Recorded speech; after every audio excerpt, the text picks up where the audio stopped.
عاجزی اس قدر مزاج میں تھی آپ صلی اللہ علیہ وسلم کی نہیں. آپ صلی اللہ علیہ وسلم سب میں ملے جلے رہتے.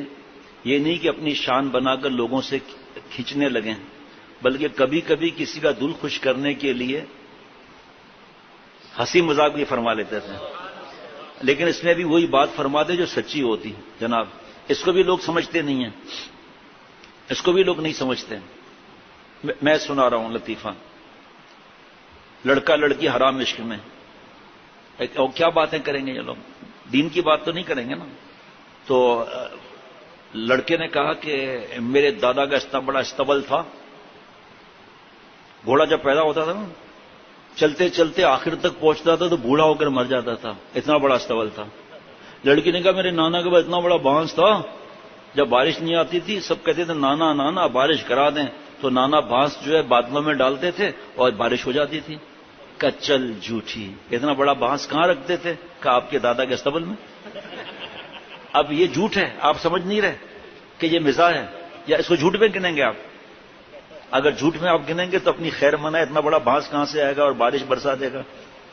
تو یہ پتہ ہے آپ صلی اللہ تعالی وسلم نے مزاح فرمایا، پھر وہ مضمون دوسری طرف چلا جائے گا. وہ ایک ایک بات ایسی ہے نا جس پر ہمارے جیسے کو تھوڑا تھوڑا یاد آتا ہے جو حضرت سے سنا ہوا ہے. حضرت کے دل میں کیا آگ لگی تھی، کتنا بیان فرماتے تھے ایک ایک آپ صلی اللہ علیہ وسلم کی ادا پر. یہ اہل علم حضرات فوراً قرآن پاک کی آیت، فوراً ہنسی کے بارے میں احادیث مبارکہ 12 ذہن میں آ جائیں گی، 12 بیان کرتے کرتے رات کو 11 بج گئے. اس لیے ہنسنا کو منع جب ہے جب نافرمانی گناہوں اور لعنتی کام ہو، اس کے ساتھ ماں باپ کو ناراض کر کے ہنس رہے ہیں، یہ ہنسی دل کو مردہ کرتی ہے. حرام کھا کر ہنس رہے ہیں، رشوت لے کر ہنس رہے ہیں، تو یہ وہ والی بات ہے. یہ بھائی ایسے کتنے آدمی ہمارے دوست ہنسانے کی ہم سب ہنستے ہیں. ایک آدمی گیا جو ہے وہ ہنی مون بھول گیا تھا، پھر کسی نے اس کو یاد دلایا کہ ہنی مون منانے جاؤ، تو یہ اپنے بیٹے کے ساتھ بیوی کے ساتھ اسکردو چلا گیا. وہاں سردی ایسی حالت خراب.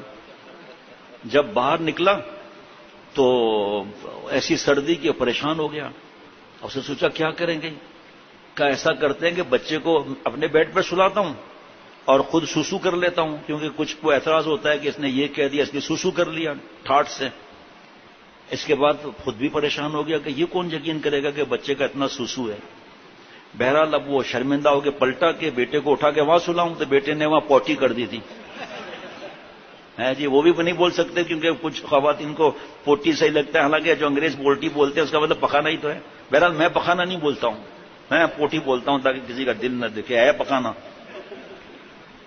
اب یہ بھی سچی بات ہے، یہ جھوٹ گنیں گے آپ اس کو. بہرحال اس میں بھی عقل چاہیے. اللہ اکبر، سبحان اللہ. نفلیں اس قدر پڑھتے کہ کھڑے کھڑے دونوں پاؤں سوج جاتے. جب قرآن شریف پڑھتے یا سنتے وہ خدا کے خوف اور محبت سے روتے. ٹھیک جی. عبادت کا تھوڑا سا ذکر.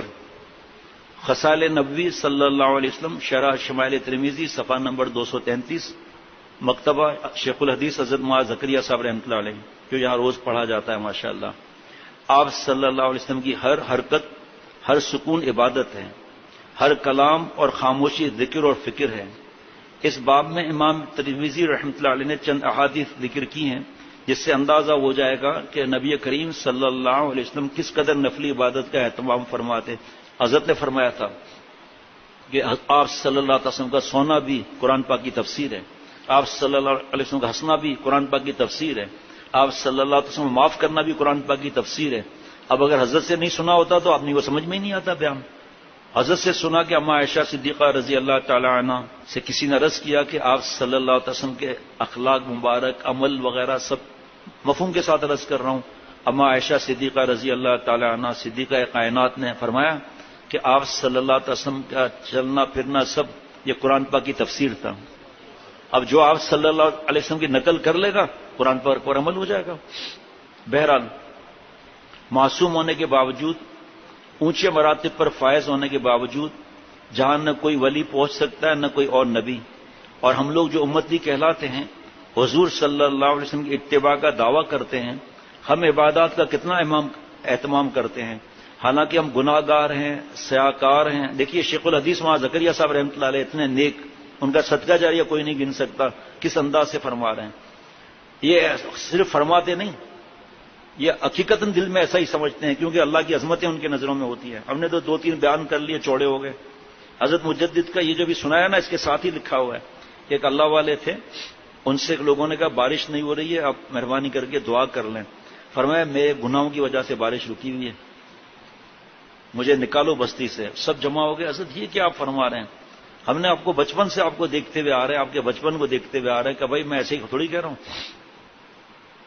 آخر واقعی بستی سے نکل ہی گئے. اور کیسا امتحان ہوتا ہے کہ بارش بھی آئی گئی، لیکن عقل مند تھے، لپٹا لیا کہ آپ کے درجے کی طرف اشارہ ہے. یہ ہم سمجھتے ہیں اس بات کو. ہم سمجھتے ہیں ہم نیک ہیں، ہماری وجہ سے نعوذ باللہ ہو رہا ہے، تو خود تو مر گئے، اوروں کو بھی تباہی کے راستے پہ ڈال دیا. اور یہ اتنے بڑے بزرگ ہو کر، حالانکہ ہم گناہ گار ہیں، سیاہ کار ہیں، گناہوں کی وجہ سے ہم عبادات کے زیادہ محتاج ہیں.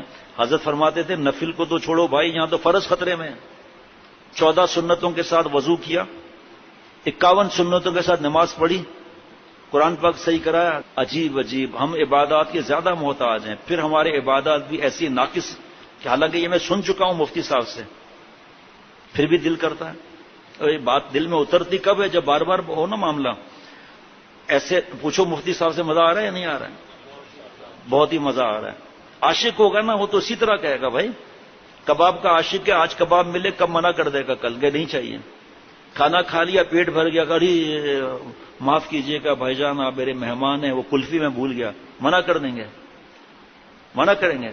نہیں. میں نے سمجھا ہاں کہنے والے ہو. منع کریں گے تو آپ کو اٹھا کے پھینک دیں گے کہ یہ قدردار نہیں ہے کلفی کا، اس کو ڈنڈی چاہیے جو کلفی میں لگی رہتی ہے. جی ایک خاندان کے ایک بچہ تھا چھوٹا، گرمی خوب، تو وہ 2 کلفی لینے گیا اپنے لیے اپنی بہن کے لیے. اب جناب وہ کلفی لے کر خود نہیں کھایا، بھاگتا ہوا گھر آیا، جوش میں آ کر کہا بہن عاشی یہ آپ کے لیے، یہ میرے لیے. وہ ساری کلفی پگھل چکی ہے، اس کو ڈنڈی ملی، ایک اپنے کو خود ڈنڈی ملی. گرمی میں بھاگ رہے ہیں. آپ جیسا ہوگا کوئی؟ اچھا میں تو کیا عرض کروں بھائی، اپنے فرض نماز کے لیے خطرہ نظر آتا ہے. اللہ ہی ہے جو قبول کرنے والے ہیں ناقص کو. کیونکہ ایک آدمی تھا سبزی منڈی کے باہر، اور جو سبزی تھی کوئی خریدار نہیں تھا، اور گھر میں فاقہ تھا. مغرب ہو رہی ہے، یہ رو رہا ہے لے لو بھائی لے لو بھائی. کون لے گا؟ اور سڑی ہوئی بھی چیزیں. ایک کریم شخص نے گاڑی روکی. کتنے کا ہے بھائی؟ سڑی ہوئی سبزی بھی 500 روپے کا. چل آئیے رکھ دیں گاڑی میں، پھینکنا ویکنا جو ہوگا بعد میں. اور رو رہا ہے کہ ایسے بھی لوگ ہوتے ہیں دنیا میں. اللہ تعالیٰ جیسا کریم کوئی ہے؟ جب ایک دنیا دار کسی کے غم کو دیکھ کر اور اس کی مدد کر رہا ہے، تو اللہ ہماری سڑی ہوئی جتنی باتیں ہیں، اللہ تعالیٰ سے بڑھ کر کریم کون ہے جی؟ وہاں تو صرف نقل کر کے دکھانا ہے کہ ہمیں آپ کا پیارا بننا ہے. پیارا تو اللہ بنائیں گے، ہم کیسے بننے جائیں گے؟ اللہ مجھے بھی اپنا پیارا بنائے بغیر استحقاق کے. واہ واہ واہ. کیونکہ اللہ تعالیٰ کے یہاں ہر عبادت کا وزن اور اس کی قیمت اخلاص پر مبنی ہے. جس درجے کا اخلاص ہوگا اس درجے کا وزن ہوگا. ہمارے حضرت فرماتے تھے وہاں تعداد نہیں گنی جائے گی، اتنی نفلیں پڑھی، اتنا بیان کیا، وہاں اخلاص کا وزن ہوگا. ایک نے 2 رکعت توبہ پڑھی، ایسی آنکھ کھینچی آسمان پر گئی، اور ایک دوسرے کو دکھانے کے لیے نماز پڑھ رہا ہے. برابر تھوڑی ہو سکتا ہے. حضرت مغیرہ رضی اللہ عنہ کہتے ہیں کہ حضور صلی اللہ علیہ وسلم اس قدر لمبی نفلیں پڑھتے تھے کہ آپ کے قدم ورم کر گئے تھے.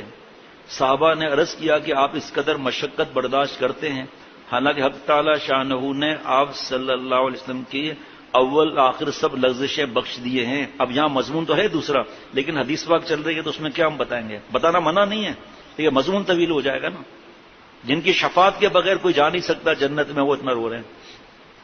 حضور صلی اللہ علیہ وسلم نے ارشاد فرمایا جب حق تعالی شانہ نے مجھ پر اتنا انعام فرمایا تو کیا میں اللہ تعالیٰ کا شکر گزار بندہ نہ بنوں؟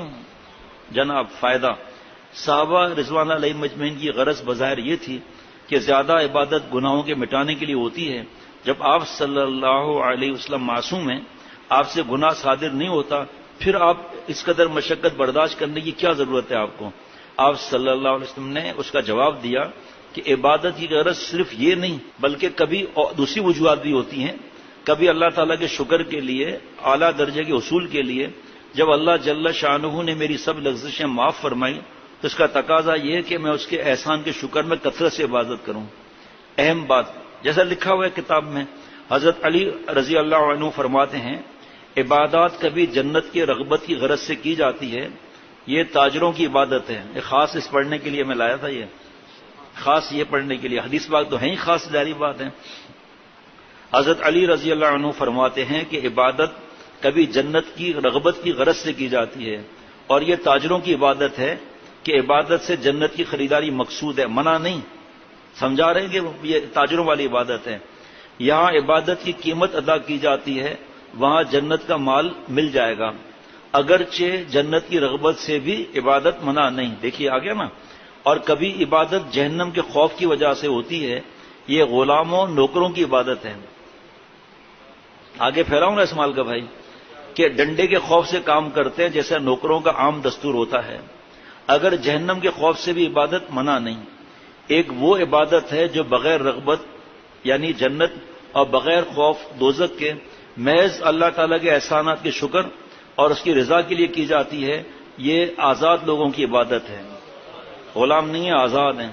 ہمارے حضرت 2 دفعہ پڑھتے تھے، کبھی 3 دفعہ بھی پڑھ لیتے تھے۔ آپ صلی اللہ علیہ وسلم کا بھی یہی معاملہ تھا کہ جو ایسی بات ہوتی تھی 2 دفعہ 3 دفعہ۔ حضرت علی رضی اللہ عنہ فرما نقطہ لکھ لے آدمی کہ 3 عبادات ہے جی، ایک تاجر کی عبادت، ایک غلام کی عبادت، ایک آزاد کی، اور منع بھی نہیں ہے۔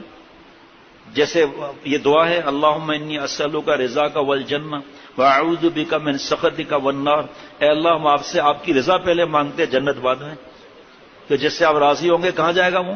جنت میں۔ جنت میں جائے گا نا، اللہ کی رضا جنت سے بڑھ کر، واعوذ بک من سخطک والنار، اور اللہ پہلے میں آپ کے غصے سے پناہ چاہتا ہوں دوزخ بعد میں، کیونکہ آپ کا ناراض ہونا دوزخ سے کم نہیں ہے۔ اے اللہ پہلے میں آپ کی رضا چاہتا ہوں، اور جنت کیوں مانگ رہا ہوں؟ حضرت نے فرمایا یہ عشاق جنت کیوں مانگتے ہیں؟ اللہ تعالیٰ کا دیدار وہاں ہوگا۔ تو یہ نہ سمجھیں کہ یہ جو ہے وہ تاجروں والی عبادت ہے، ایسا نہیں لکھا ہوا، درجے ہیں یہ۔ حضرت اس پر ختم کرتا ہوں دوبارہ پڑھ کر آج کی بات۔ حضرت علی رضی اللہ عنہ فرماتے ہیں کہ عبادت کبھی جنت کی رغبت کی غرض سے کی جاتی ہے، یہ تاجروں کی عبادت ہے کہ عبادت سے جنت کی خریداری مقصود ہے۔ یہ نصیحت کرنے والا کون ہے؟ شیر خدا ہے، آپ صلی اللہ علیہ وسلم کے داماد ہیں۔ یہاں عبادت کی قیمت ادا کی جاتی ہے، وہاں جنت کا مال مل جائے گا، اگرچہ صفائی کتنی ہے، اگرچہ جنت کی رغبت سے بھی عبادت منع نہیں، اور کبھی عبادت جہنم کے خوف کی وجہ سے ہوتی ہے، یہ غلاموں نوکروں کی عبادت ہے کہ ڈنڈے کے خوف سے کام کرتے ہیں جیسا نوکروں کا عام دستور ہوتا ہے، اگرچہ جہنم کے خوف سے بھی عبادت منع نہیں۔ ایک وہ عبادت ہے جو بغیر رغبت جنت اور بغیر خوف دوزخ کے محض اللہ تعالیٰ کے احسانات کے شکر اور اس کی رضا کے لیے کی جاتی ہے، اس کی رضا کے لیے کی جاتی ہے، یہ احرار آزاد لوگوں کی عبادت ہے۔ اللہ تعالیٰ مجھے ہم سب کو ہر سنت پر عمل کرنے کی توفیق عطا فرمائے۔